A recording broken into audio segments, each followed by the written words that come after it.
Ok. Ahí me escuchan bien, ¿no? Hoy vamos a ver, me comentó Susana que en la práctica ya estuvieron viendo algunas de estas cosas, pero hoy vamos a ver la idea de capacidad, ¿sí? Vamos a definir lo que es un capacitor y vamos también a generalizar esa idea. Y vamos a empezar con un ejemplo. Quizás esto, imagino que lo debe haber dado Susana en la práctica, pero nos viene bien para repasar un poco algunas cosas de paso y poner en contexto la idea esta. Entonces vamos primero a introducir lo que llamamos el capacitor de placas paralelas, ¿sí? Tenemos una configuración, ¿sí?, que está formada por dos placas conductoras, y para empezar vamos a suponer que son infinitas, ¿sí?, que tienen una extensión infinita en todas direcciones, son paralelas, están a una distancia d, y están cargadas, una con una densidad de carga superficial sigma, y otra con una densidad menos sigma, ¿sí? Entonces lo que queremos encontrar, esto que en el dibujito, lo que vemos en el dibujito es una vista lateral, ¿no? Las vemos de costado. Y lo que queremos encontrar es una relación entre el potencial que va a generar esta configuración y la carga.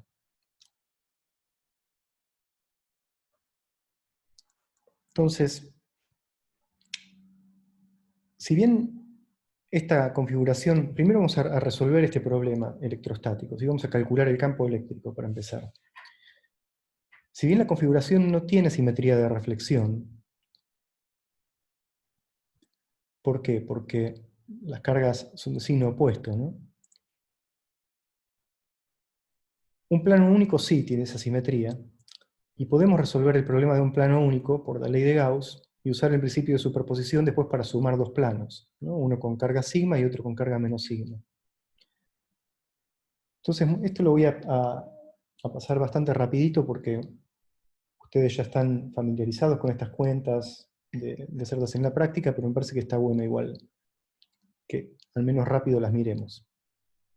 Entonces tenemos un plano con densidad sigma y queremos calcular el campo eléctrico en un punto EDR del espacio, ¿sí?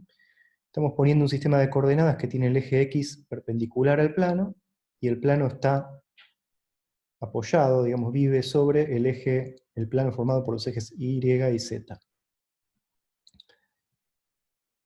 Entonces, cuando uno plantea uno de estos problemas por ley de Gauss, lo primero que tiene que hacer es elegir un sistema de coordenadas como este que elegimos, y a continuación escribir el campo en función de esas componentes, ¿no?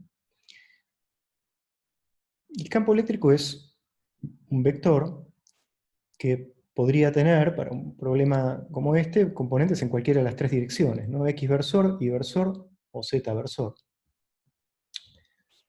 Entonces lo escribimos al vector E como E sub X por X, más E sub Y por Y, más E sub Z por Z versor. Por otro lado, cada una de estas componentes, ¿no?, tanto E sub X como E sub Y como E sub Z, van a depender del punto en donde yo estoy mirando el valor del campo. Entonces van a depender de las coordenadas X, Y y Z de mi sistema de referencias. Entonces, en general, yo voy a poder escribir el campo, el vector, en el punto R, ¿sí?, del espacio, como E sub X de X y Z en dirección de X versor, más E sub Y, más E sub Z, ¿sí?, en las otras dos direcciones. Donde tengo tres componentes que dependen de tres coordenadas. Entonces, una vez que tengo esto escrito claramente, puedo considerar las simetrías que tiene la distribución de cargas, ¿sí? Como el plano este se extiende hasta el finito en las direcciones de Y y de Z, la distribución de cargas es invariante ante traslaciones en esas direcciones. O sea, si yo quiero evaluar el campo, ¿no?, en este punto R del espacio, y traslado la distribución de cargas en Y o en Z, no encuentro ningún cambio, ¿sí?, en la distribución de cargas. Entonces esto quiere decir que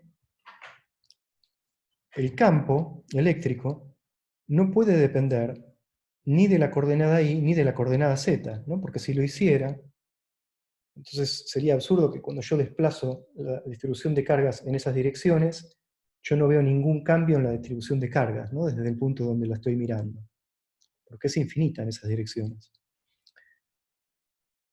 Entonces, la primera conclusión es que este vector de campo eléctrico evaluado en el punto R depende solo de la coordenada x, no puede depender ni de y ni de z, ¿no? Entonces todas sus componentes dependen solo de x, ¿sí? Entonces, por un lado, redujimos la cantidad de variables de las cuales depende el campo eléctrico. Entonces, a continuación, consideramos las componentes que tiene el campo. Como la distribución de cargas, este plano infinito, ¿sí? Es además invariante ante rotaciones alrededor de un eje que sea perpendicular al plano. Si rotamos el plano cargado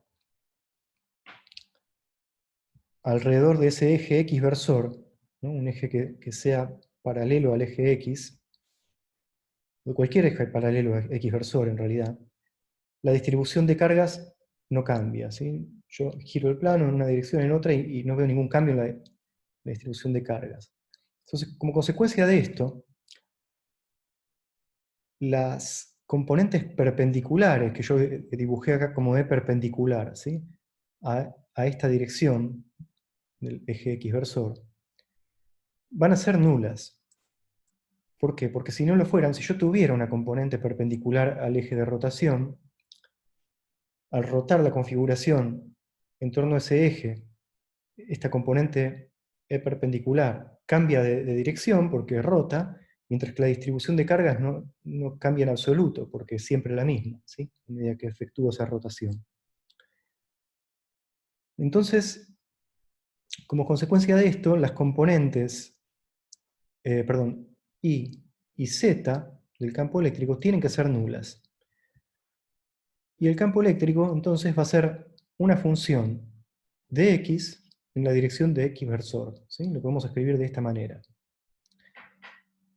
Entonces todo esto es lo que me va a permitir ahora aplicar la ley de Gauss de una manera útil, ¿sí?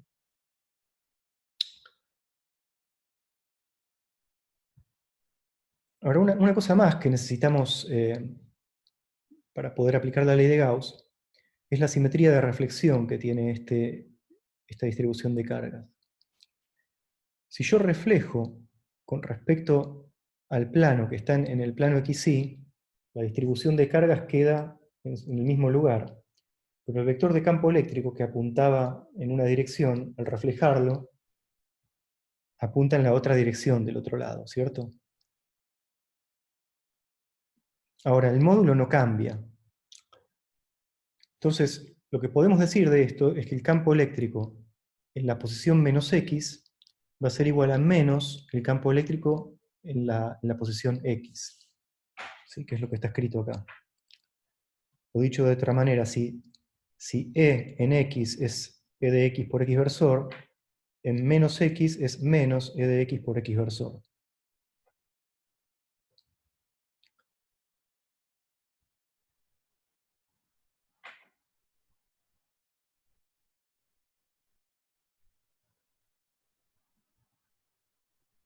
Bien. Entonces con esto podemos elegir ahora una superficie gaussiana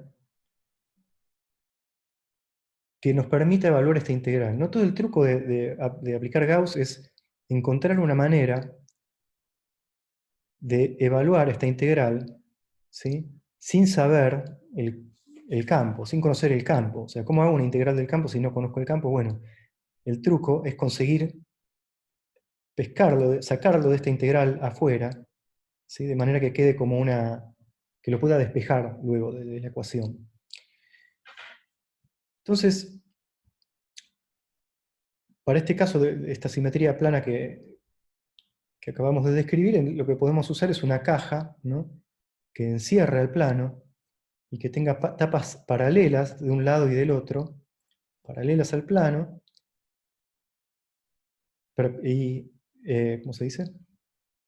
Del mismo área, ¿no? De manera que los laterales sean perpendiculares al plano. Fíjense que la forma de las tapas no va a ser muy importante, ¿no? Al final, para esta cuenta. Lo vamos a ver en un momento. Se las pueden imaginar si quieren como un disco o cuadradas, no importa. Acá estoy viendo la forma, de nuevo, el lateral del plano, con lo cual tampoco veo la forma de las tapas, ¿no? Que estaría sobre estas líneas de puntos.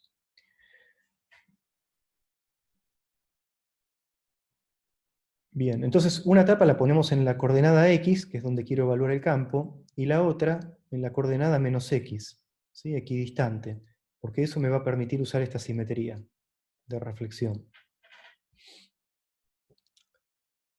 Entonces, si escribo la integral del campo eléctrico en la superficie cerrada, gaussiana, que acabamos de definir, vamos a tener tres contribuciones. Una contribución de la tapa del lado positivo, una contribución de la tapa que está del lado negativo del plano, y una contribución de los laterales, ¿no? Los laterales de la caja. Entonces, el vector de campo eléctrico lo escribimos como E de x por x versor. En la región del espacio donde está la tapa negativa, el campo eléctrico es menos E de x por x versor, y tenemos un producto escalar, en el caso de la tapa positiva, con el diferencial de S por x versor, porque la normal apunta hacia afuera de la caja, mientras que del lado negativo, la normal apunta hacia el lado negativo, por eso tengo, ¿no? N versor es menos x versor del lado de la izquierda. Entonces tengo un menos x versor acá. Y para la tapa lateral, tenemos que el producto de x versor por la normal, ¿no? La normal a los laterales, eso siempre va a ser cero, ¿sí? Porque estos vectores son perpendiculares. Entonces la contribución de la parte lateral va a ser nula.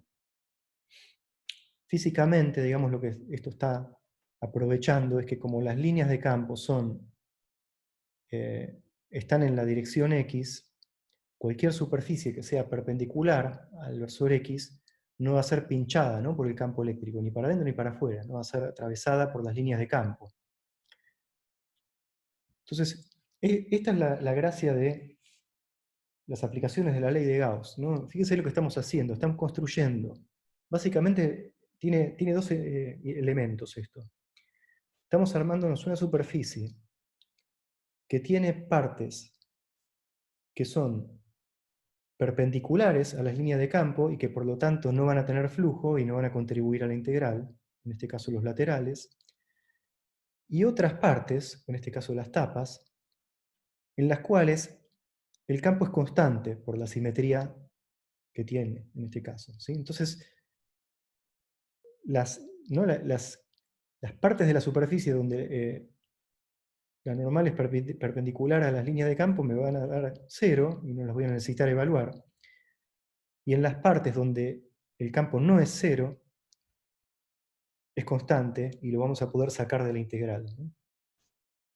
Ese es todo el truco. En esta y en otras, esto es bastante general, ¿no? Lo que estoy diciendo.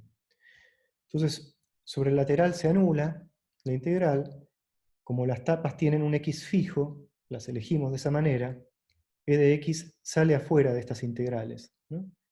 Entonces la integral del campo eléctrico va a ser e de x por la integral de superficie en la tapa positiva, más e de x por la integral de superficie en la tapa negativa.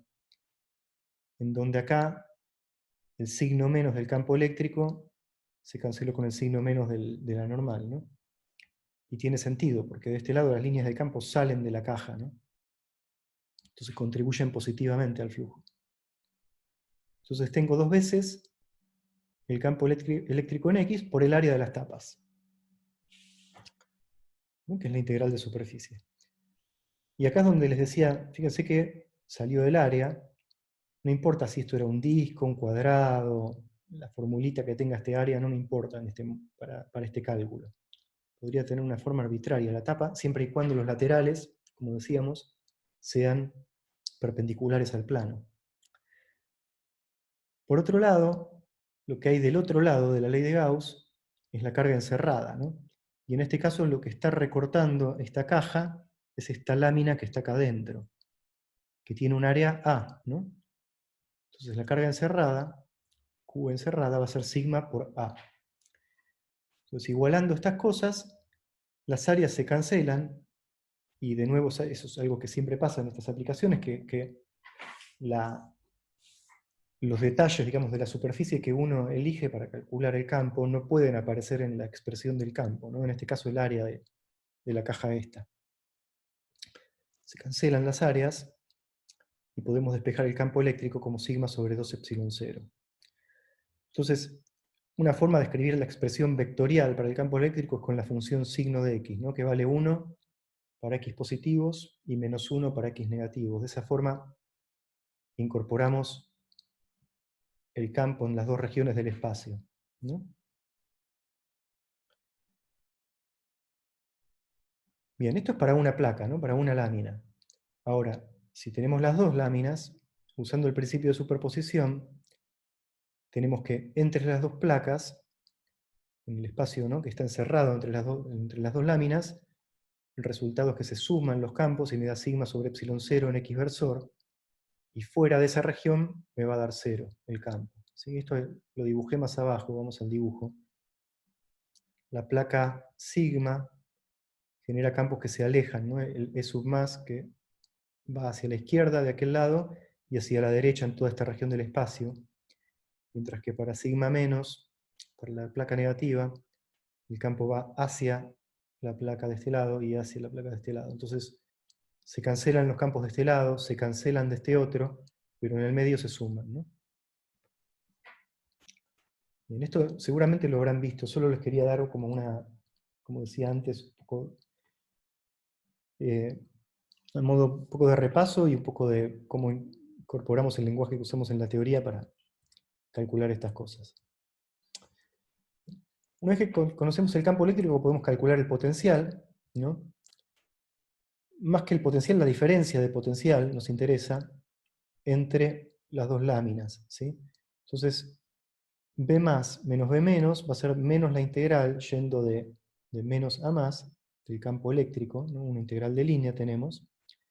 Reemplazando el campo y el diferencial de L, encontramos que esto es sigma sobre epsilon 0 por la integral de diferencial de x que me da D.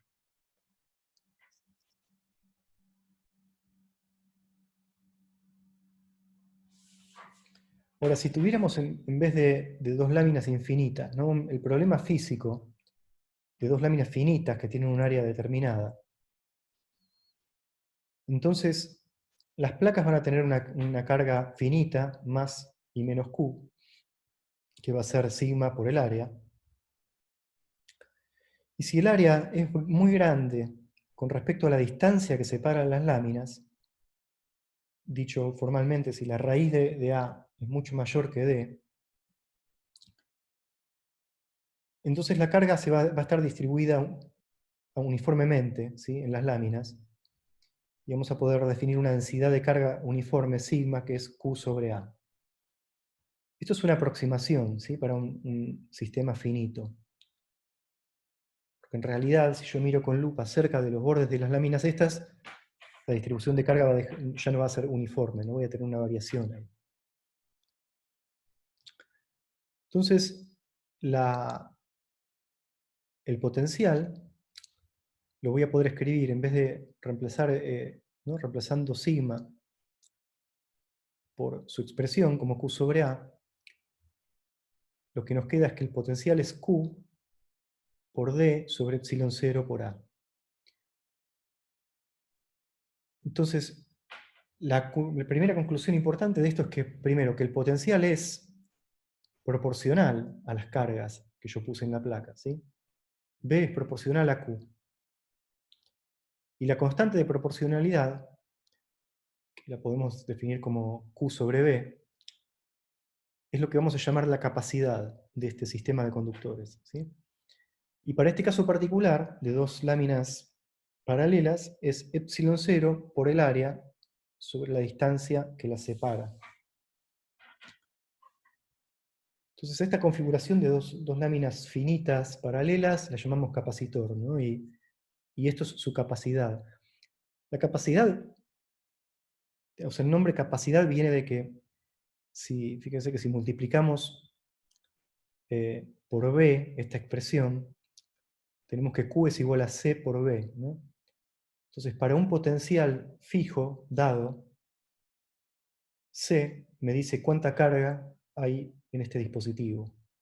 Entonces, por eso capacidad, ¿no? La capacidad de carga, la capacidad de almacenar carga que tiene este dispositivo.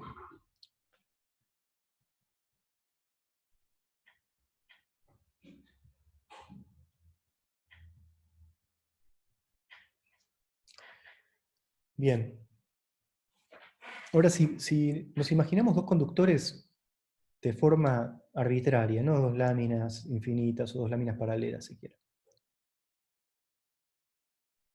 Están a cierta distancia, ¿sí? Y tienen una carga Q y una carga menos Q. ¿Qué podemos decir sobre la relación entre potencial y carga, ¿no? Lo que vamos a ver es que esta relación que encontramos acá, es muy general, ¿sí? Entonces el campo puede tener una forma que va a depender de las formas de estos conductores y de cómo estén orientados, ¿no? Y a qué distancia. Puede ser complicado, ¿no? El campo entre estos dos conductores. Pero lo que sí sabemos, fíjense, es que el potencial va a ser constante sobre la superficie de los conductores. Porque sabemos que los conductores son equipotenciales, ¿no? Entonces, es válido definir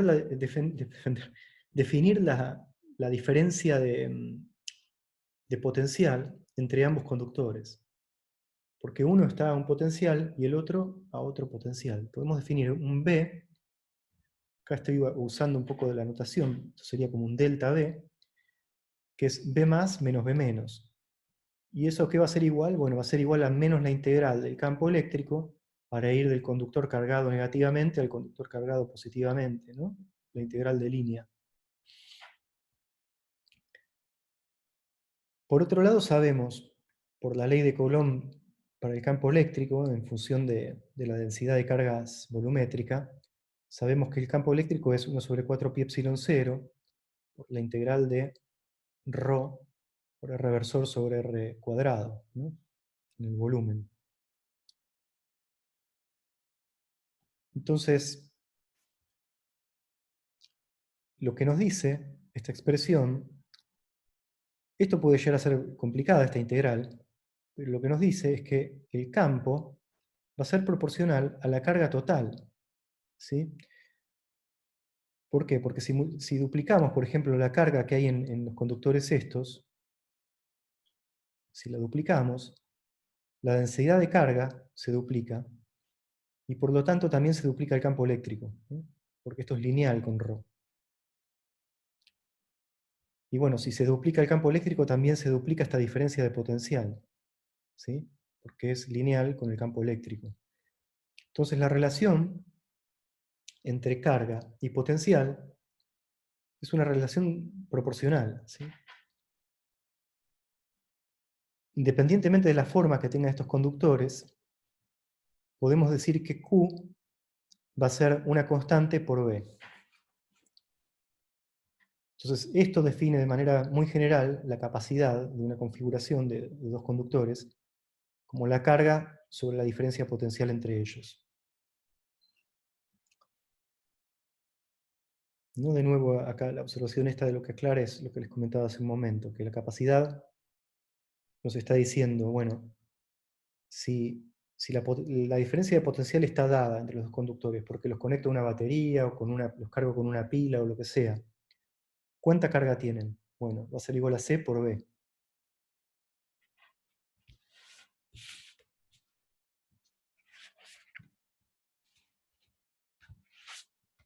Bien.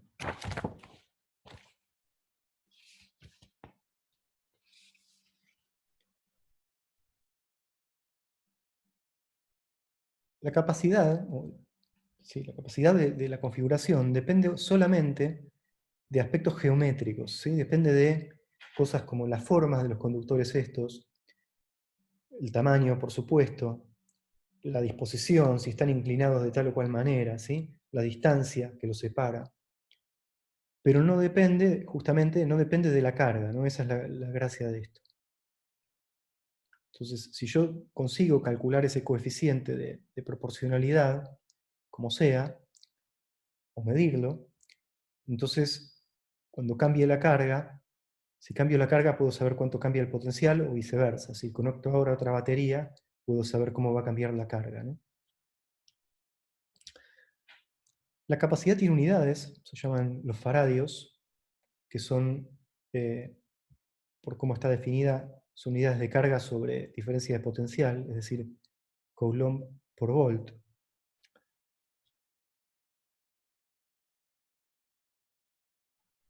Y, y esta idea de capacidad nos permite también una forma de calcular y sí, de determinar la energía almacenada en un dispositivo como este, ¿sí? En un capacitor. La idea es que para cargar un capacitor, lo que tenemos que hacer es llevar, tenemos los dos conductores, ¿no? Por un lado el que está cargado positivamente y por otro lado el que va a estar cargado negativamente. Imagínense que primero están descargados, ¿no? Para cargarlos, lo que tengo que hacer es llevar cargas de uno de los conductores al otro, ¿no? Eso sería como una manera de establecer una carga Q acá y dejar una carga menos Q en el otro.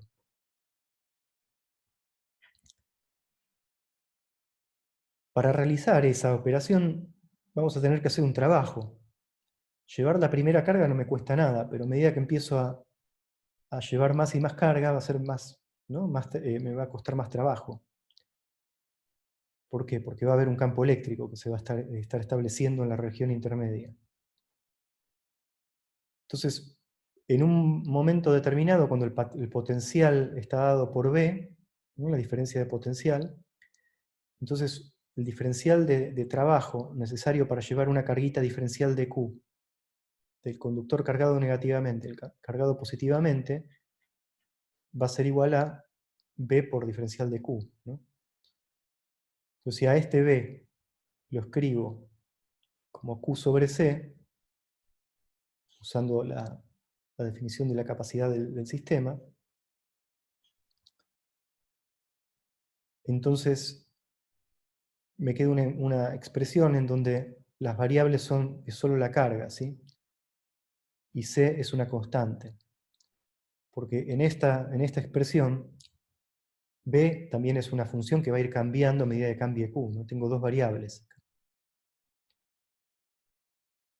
Entonces integro esta expresión para cargar de 0 a Q el capacitor. Integrando de este lado, lo que tengo es la integral de 0 a Q grande, ¿no? De Q sobre C por diferencial de Q. 1 sobre C sale afuera de la integral porque es constante, y tengo la integral de Q, que es Q cuadrado sobre 2. Reemplazado en los límites de integración es Q grande al cuadrado sobre 2. Es decir, que el trabajo necesario para cargar el dispositivo y eventualmente la energía que queda almacenada en el capacitor es esta, ¿sí? Un medio de Q cuadrado sobre C. Y una vez que la tenemos escrita de esta forma, fíjese qué práctico, ¿no? Porque conociendo C, sabemos la energía dada la carga, por ejemplo, del dispositivo. Pero también podemos usar esta expresión, lo que Q es igual a C por B, para reescribir esta expresión en términos del potencial. Me queda que es un medio de C por B cuadrado. O esta otra forma, que a veces es práctica también, deshaciéndonos de la capacidad, nos queda que es un medio de Q por B, la energía.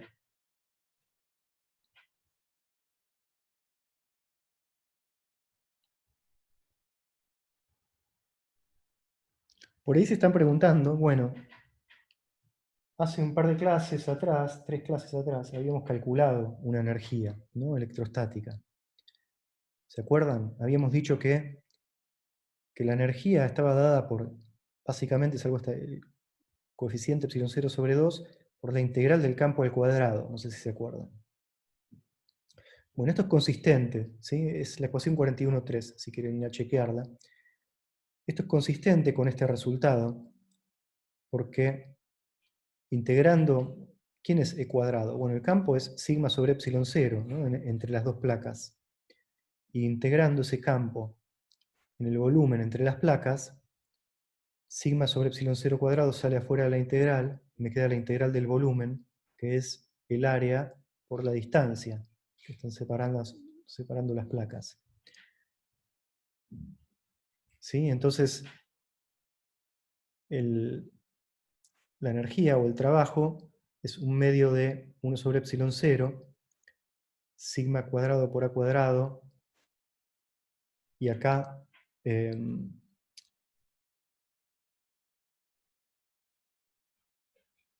fíjense, nos armamos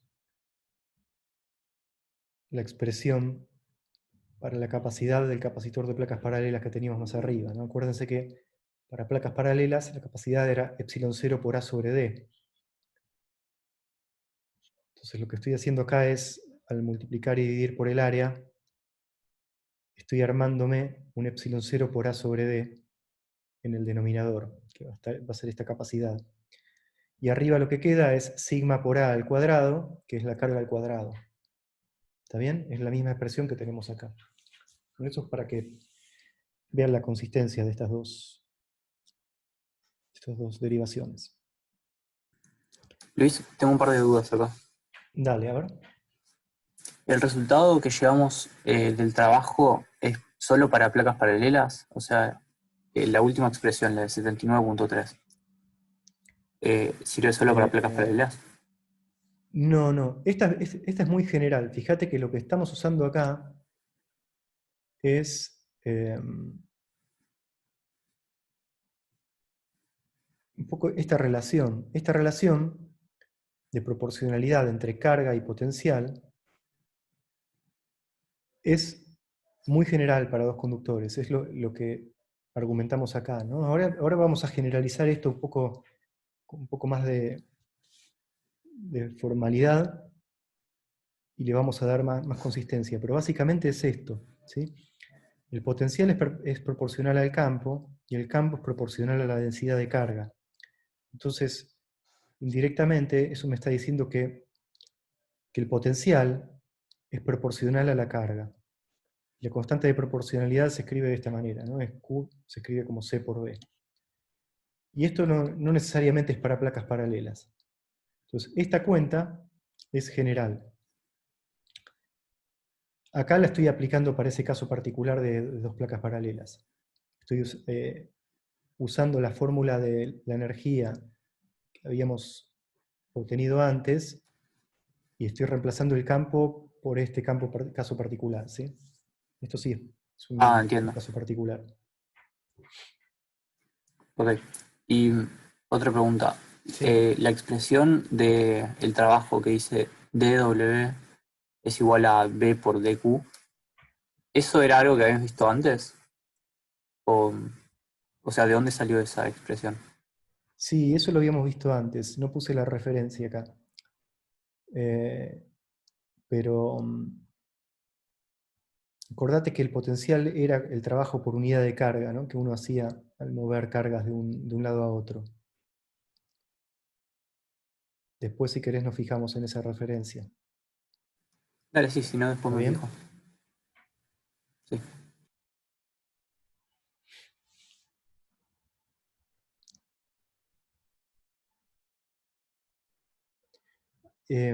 Así, como ayuda a memoria, si querés, pensá el potencial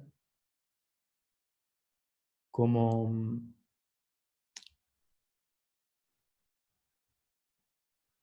eh,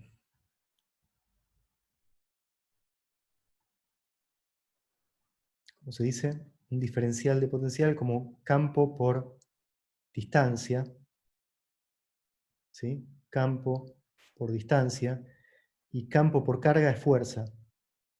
Entonces, ves que tengo fuerza por distancia acá. Está codificado de esta manera, está la fuerza que tengo que hacer para perdón, el trabajo que hago cuando muevo un diferencial de carga en un elemento de distancia, ¿sí? Ok.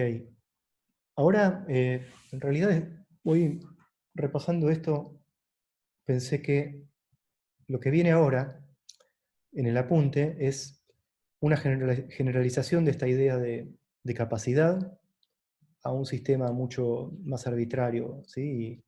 y general, que es un conjunto de conductores cualquiera. Pero antes de ver eso, vamos a ir al final de este apunte y vamos a ver un poco cómo se usan estos capacitores en circuitos, ¿sí? Después volvemos atrás, hacemos una pausa y retomamos en el apunte allá arriba. Entonces, estos capacitores son dispositivos electrónicos, los que por ahí tuvieron una formación técnica, por ahí ya se los cruzaron, ¿no? O en el laboratorio por ahí ya tuvieron oportunidad de usar capacitores quizá. Son dispositivos que se usan en circuitos electrónicos, ¿no? ¿Y qué función tienen? Bueno, pueden almacenar carga, como vimos, y energía eventualmente dentro del circuito, pero también, estas son las funciones quizá más aburridas, también tienen otras funciones muy interesantes, pero que vamos a ver recién al final de la materia. Por el momento los vamos a ver solo como dispositivos de almacenamiento de carga y energía, ¿no? Entonces, si uno carga un capacitor con una batería la representamos de esta manera, ¿sí? Como una línea, una rayita larga y una rayita corta más gruesa. La rayita larga representa el polo positivo de la batería. Una batería es un dispositivo que es capaz de hacer trabajo eléctrico, ¿no? Capaz de mover cargas de un lado a otro. Y físicamente, o sea, una realización de una batería es una pila, ¿no? Una pila, una batería de las que usan ustedes para dispositivos también, o la batería del auto, ¿no? Hay distintos, ¿cómo se dice?, de implementaciones de una batería. Pero que básicamente lo que por ahora vamos a pensar, ya más adelante vamos a ver con más detalle qué hay en una batería. Por el momento los podemos pensar solo como un dispositivo que genera una diferencia de potencial entre dos puntos. Entonces, al conectarla con un capacitor, y a un capacitor lo representamos de esta manera, como dos rayitas paralelas, la batería va a transportar cargas de una placa del capacitor, de la de abajo, digamos, se va a llevar cargas positivas y las va a depositar en la placa de arriba, ¿sí? De manera que la diferencia de potencial va a ser la misma entre estos dos puntos que entre estos dos puntos. Acá, si bien el capacitor está representado como dos plaquitas paralelas, esto es más general, ¿no? O sea, los capacitores que se usan muy raras veces son placas paralelas, muchas veces tienen otras configuraciones, ¿no? Cilíndricas o placas paralelas enrolladas. Eso es solo una representación gráfica, digamos. Entonces lo que vamos a ver es dos maneras muy comunes de conectar estos dispositivos en circuitos. Una es la conexión en paralelo, ¿sí? Que está dibujada acá, que es cuando los dos capacitores están conectados a la misma diferencia de potencial, y la otra es la conexión en serie, que la vamos a ver dentro de un momento, que es cuando los dos capacitores están conectados de manera que el cable que los conecta no tiene ninguna ramificación, ¿sí? Es una sola línea.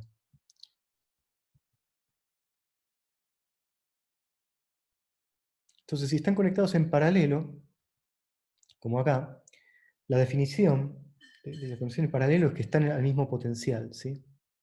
El potencial de las placas de arriba es el mismo, mejor dicho, que la diferencia de potencial entre las placas de arriba y de abajo es el mismo, ¿sí? En este caso es B sub A menos B sub B.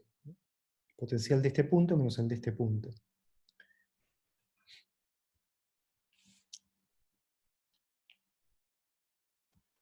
Acá nos estamos imaginando que, déjenme dibujar un poquito, que todo esto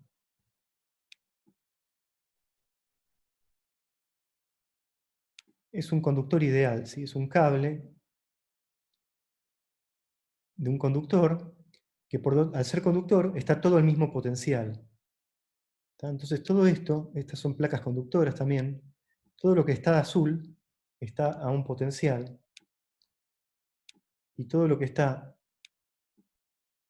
en rojo está a otro potencial. En rojo tengo el potencial B, en azul tengo el potencial A.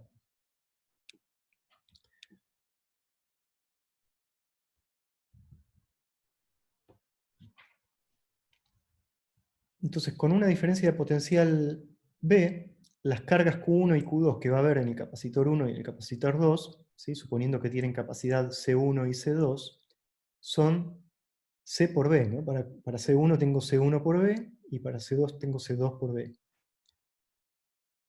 Con lo cual la carga total que hay entre los dos capacitores, que es la suma, Q1 más Q2, va a ser C1 por B más C2 por B, es decir, la suma de las dos capacidades por B, la diferencia de potencial.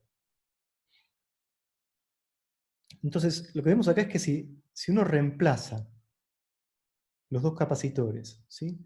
Por un único capacitor que tenga una capacidad CEQ, quiere decir C equivalente, que sea la suma de C1 más C2, entonces el nuevo capacitor va a tener la misma carga total que esta configuración. Va a tener una carga Q que va a ser C equivalente por B.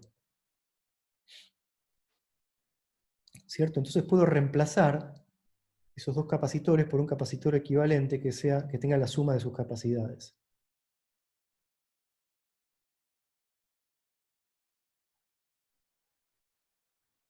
Bien, y si conectamos un número arbitrario de capacitores en paralelo, entonces la capacidad equivalente va a ser la suma, ¿sí? De todas ellas. Si los conecto en serie, por otro lado, entonces supongamos que tengo de nuevo una pila o una batería y que se acumulan cargas positivas en esta placa, cargas negativas en la placa de abajo del capacitor C1, y lo mismo sucede en el capacitor de abajo, ¿no? Voy a tener una carga Q2 y una carga menos Q2.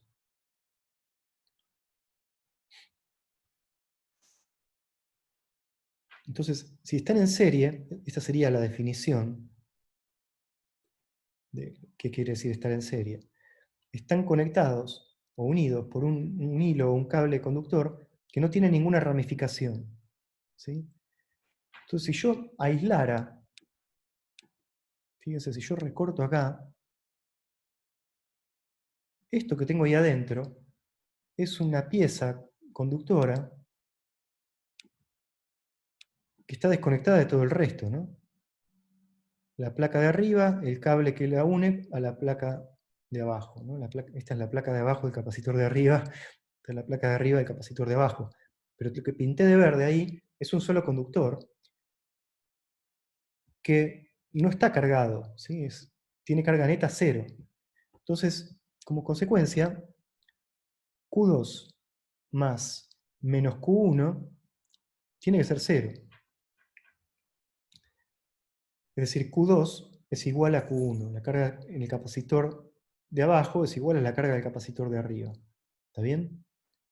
Lo que tengo en el medio es una redistribución de cargas.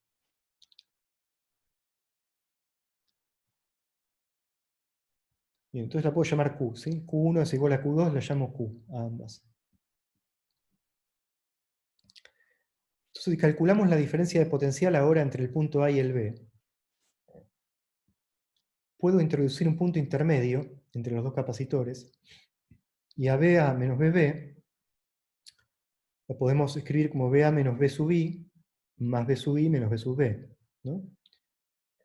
Entonces tengo la caída, fíjense, la caída de capacidad de potencial en el capacitor de arriba, que la voy a llamar B1, más la caída de potencial en el capacitor de abajo, que lo llamamos B2. Y ahora usamos la relación que me permite escribir los potenciales como, ¿cómo se dice? Como función de las cargas. B1 es Q1 sobre C1, es decir, Q sobre C1, y B2 es Q2 sobre C2, o Q sobre C2, usando esta relación, ¿no? Entonces, cuando sumamos B1 más B2, lo que tenemos es Q sobre C1 más Q sobre C2, y sacando factor común Q, lo que me queda, entre paréntesis, es esta cantidad, que es 1 sobre C1 más 1 sobre C2. Entonces, de nuevo, tengo una diferencia de potencial proporcional a una carga y una constante. Entonces, esto me sugiere que yo podría reemplazar los dos capacitores por uno equivalente de capacidad C equivalente, ¿sí? Si C equivalente está dada por esta expresión. O sea, si 1 sobre C equivalente es 1 sobre C1 más 1 sobre C2, entonces satisfago esta relación, ¿sí? Bueno, y uno puede generalizar también esto para combinaciones de capacitores en serie. 1 sobre la capacidad equivalente va a ser siempre la suma de 1 sobre C sub I, de todos los capacitores.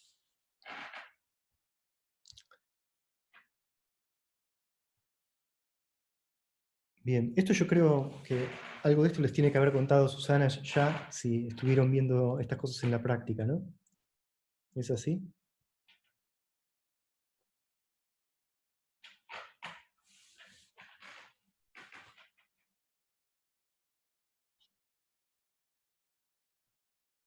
Bueno. Yo diría que hagamos la pausa acá, porque volvemos con todo.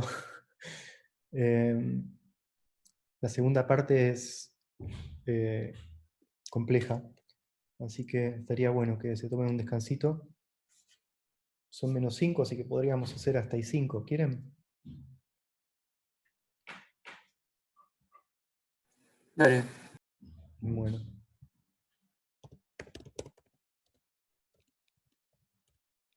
6 y 5 vuelvo. Si tienen alguna pregunta me dicen o me la escriben acá y yo voy a tomar agua y retomo.